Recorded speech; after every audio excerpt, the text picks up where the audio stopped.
abjuun nama tokkoomoo misooma haaromsa masaraa haaraa riizoortiiwwan masaraa fakkaatan magaalaa buufata xiyyaaraa godina tokko guutuu Smart City gochuu. Akkaataa uummata ishiitirraa kan ka'e Itoophiyaan rakkoo siyaasaan ol ta'e qabdi. Sandhiisnee waanuma siyaasaa qofa kan laallu yoo ta'es rakkoowwan lakkaawamee hin dhumne qabdi. Isaan keessaa muraasa qofa laaluun dhidhima biyyattii fi uummanni keessa jiran sirriitti agarsiisuu danda'a. Haaluma kanaan rakkoon siyaasaa Itoophiyaa rakkoo nageenyaa fi rakkoo dinagdee dhalchee uummanni gadadoo qaamaa qalbiin argaa jirutti qaala'insa jireenyaa akka malee hamaa ta'e jalatti kufeera. Keessattuu kutaan hawaasaa mindaadhaan qacaramee jiraatu baasii fi galiin isaa wal dhaqqabuu erga didee bubbuleera. Kanarraa kan ka'e kutaaleen hawaasaa garaagaraa gaaffii fooyya'insa dinagdee fi mindaa gaafachuu itti fufanii kan jiran yoo ta'u, Hakimoonni fi ogeeyyiin fayyaa Itoophiyaa waggaa darbirraa kaasee mormii bifa adda addaarra jiran isaan muraasa ta'uun beekamaadha. Qophii keenya lafaa fi lafee har'aa keessatti waa'ee masaraa Abiy Ahimad kan Caakkaa Haawus jedhamuu fi dhimmoota haaromsa masaraawwan duraanii ijaarsa buufata xiyyaaraa haaraa jechuun aabbuu seeratti eegalamee fi karoora maqaa Smart City jedhuun Shaggar, Bishooftuu, Adaamaa fi Qooqa gidduurraa Oromoo buqqisanii magaalummaadhaan wal qunnamsiisuudhaan godina Shaggar ba'aa guutummaan guututti magaalessuu wal fakkeenya sirni kunii fi sirni Salamoonawaa bara 1947 kufe qabu keessattuu dhimmoota akka bulchiinsa lafaa, afaan, aadaa fi seenessa biyyattii ilaalchisuun qaban akkasumas qabxiiwwan kanaan wal qabatan tokko tokko kaasnee ilaalla. Biyyattiin hooggansa PP Abiy jalatti heeraa fi seerarraa maqxee abjuu nama tokkoo kan dhugoomuu hin dandeenyen akkasumallee yoo dhugoomallee uummata Oromoo balleessuu yoo ta'e malee kan hin fayyanneen masakamtee imaammata durii kan waggoota 60 dura turetti akkamitti akka deebi'aa jirtus ilaalla. Nagaa keenya naganne yooyaa akkam jirtu dhaggeeffattootaa fi hordoftoota keenya kabajamoo. Qophii lafaa fi lafee sagalee dirree Shaggar irratti isiniif dhiyaatu kana kan qopheesse Ibsaa Gammadaa, gulaalee kan dhiyeessu ammoo Dagaagaa Gammachuuti. Hamma dhumaatti nu faana tura. Seenaa duubatti deebinee yoo yaadannu galmi mootummaa Itoophiyaa sirna Oromoo diigee bakka san akka of buuse hubanna. Finfinneen qe'een Tufaa Araddoofaa kan Abiy Ahimad, Shimallis Abdiisaa fi Adaanech Abeebee kantiibota ishii sadan fakkaatanii keessatti mul'atan kun bara 1887 dura qe'ee Oromoon akka Oromootti bilisummaan irra jiraatu turte. Minilik bakka kanatti masaraa ijaarrachuun dura garuu Ankoobarirraa akkuma gara biyya Oromootti dhufee Oromoo qabateen masaraa isaatis magaalaa guddoo Inxooxxoo gubbaatti godhachuu seenan ni hima. Addatti bakki amma masaraan Minilik galma mootummoota Itoophiyaa ta'uun bakka 4 kiiloo jedhamee alagoonfamerra dhaabbatee jiru kun qe'ee nama dhuunfaa Oromticha Tufaa Araddoo ture. Bakka kanarraa mootiin Amaaraa Shawaa Minilik Tufaa Araddoo qofa hin buqqisne. Gosoota Oromoo Tuulamaa 60,000 lakkaawaman buqqise. Buqqisuu qofa miti, sanyii gosoota kanaa guutummaatti dhabamsiise. Masaraa qe'ee abbaa qaburratti ijaarame kana namni qabsoo Oromoorra ejjetee gara aangootti ol ba'ee Abiy Ahimad ammoo $130 miliyoona oliin yookaan birrii Itoophiyaa biliyoona 4 oliin haaromsa goone jedhee siidaa Minilikii fi Hayila Sillaasee barcumarra taa'an tolchee paarkii Andinet jedhee moggaase. Odoo maallaqni guddaan haaromsa masaraatti bahe oolee hin bubbulin piroojeektiin masaraa haaraa kan $10 biliyoona 10 hanga 15 beekamtii bakka buutota biyyattiin ala gadi bahee ijaaramaa jiraachuun labsame. Maqaan isaa Caakkaa Haawus jedhamu ibsamaa kan jiru yoo ta'u, waggoota 4 darbaniif sa'aatii 24f hojjetamaa jiraachuun beekameera. Mootii Shawaa yookiin Amaaraa Minilik humna qawwee fi shiraan dhufee biyya Oromoo keessatti ona xiixaa irratti masaraa ijaarrachuun bulchiinsa Oromoo diiguu eegale seenan galmeesseera. Masaraan kun masaraa alagaan jalqabaaf Oromoo irratti ijaarrate yoo ta'u, Minilikiif ammoo isa Ankoobar jirutti aanee masaraa lammeessoti. Itti aansuun Inxooxxoorraa gara Finfinneetti gadi bu'ee biyya Oromoo keessatti masaraa lammaffaa kan hundeeffama magaalaa Addis Ababaa jedhanii moggaasaniif bu'uura ta'ee naannoo Daalatti yookiin bakka amma maqaan jijjiiramee 4 kiiloo jedhamutti ijaare. Masaraan amma pireezidaantiin Bilxiginnaa Abiy Ahimad $130 miliyoona oliin haaromse kan lafa hektaara 27 gubbaarra qubatee jechuudha. Hayila Sillaaseen masaraa bara mootummaa isaa kan 25ffaa kabajachuuf masaraa bara 1955 ijaarrate kan masaraa Iyyoobeeliyyuu jedhamuun alatti kutaalee biyyattii adda addaa keessatti masaraawwan ijaarrachaa ture. Isaan keessaa kan jalqabaa masaraa Gannat Li'uul jedhamu kan Yuunivarsiitii Finfinnee mooraa 6 kiiloo keessatti argamu.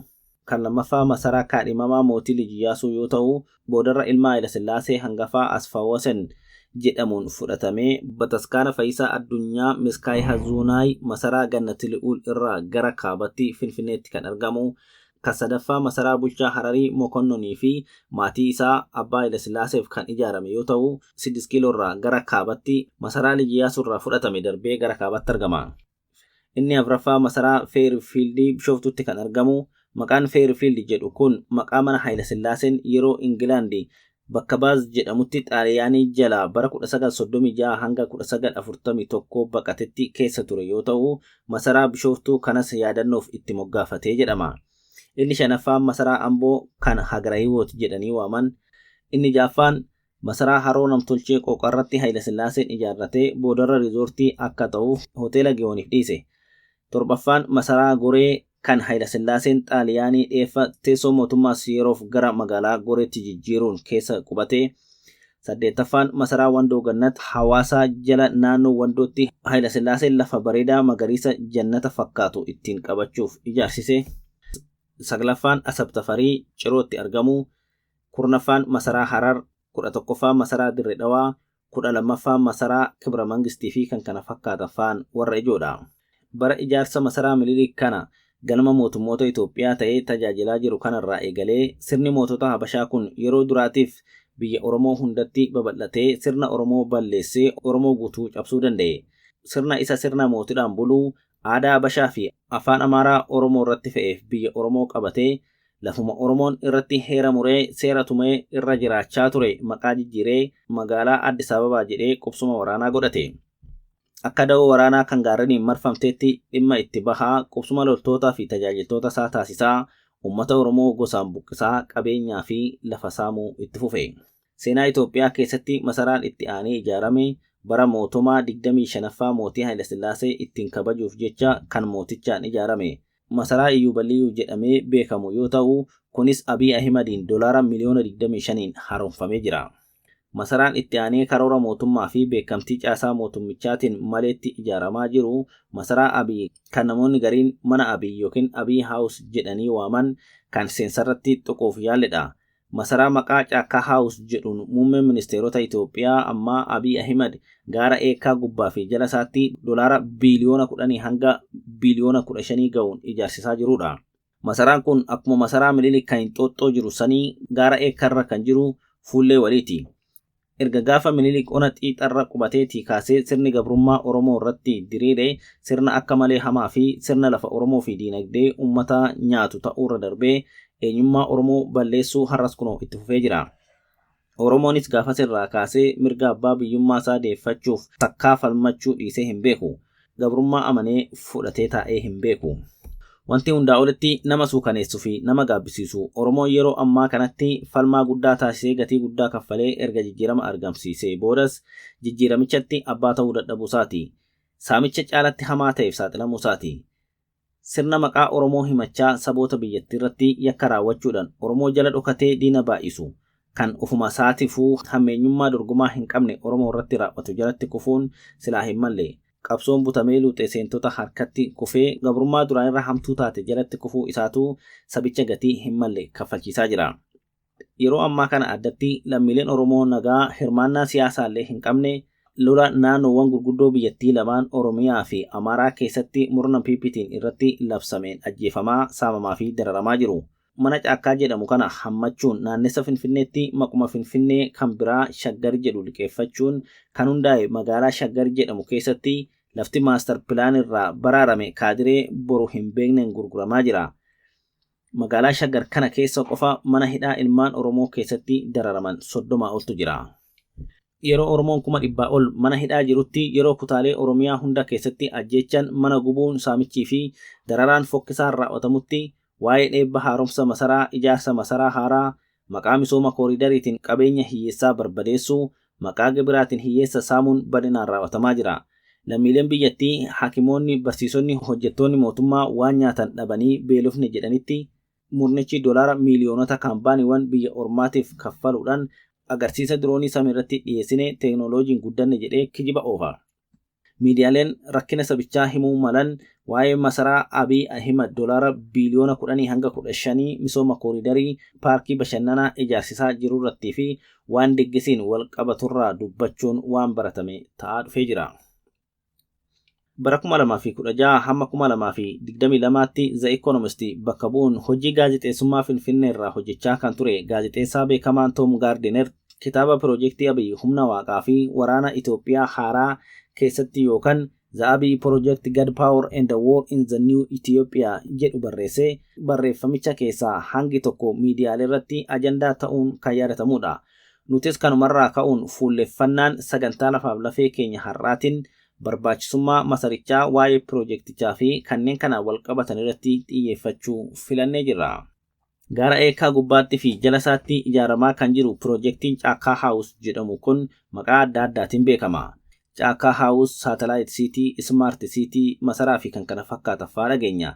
Tajaajilli isaa masaraa mootummaa Abiy akka ta'uuf kan karoorfame yoo ta'u, piroojeektiin kun seenaa biyyattii keessatti piroojeektii dorgomaa hin qabne ta'ee maallaqa guddaadhaan ijaaramaa jira.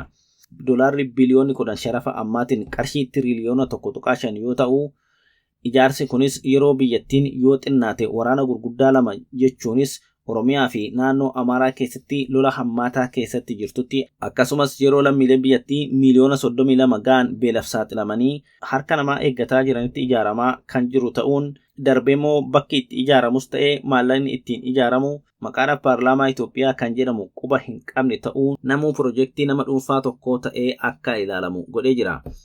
Miseensota paarlaamaa gaaffii dhiyeessaniin kun isin hin galchu jechuudhaan waan kana Abiy Ahimedis ifatti waltajjii paarlaamaa irratti dubbachaa ture.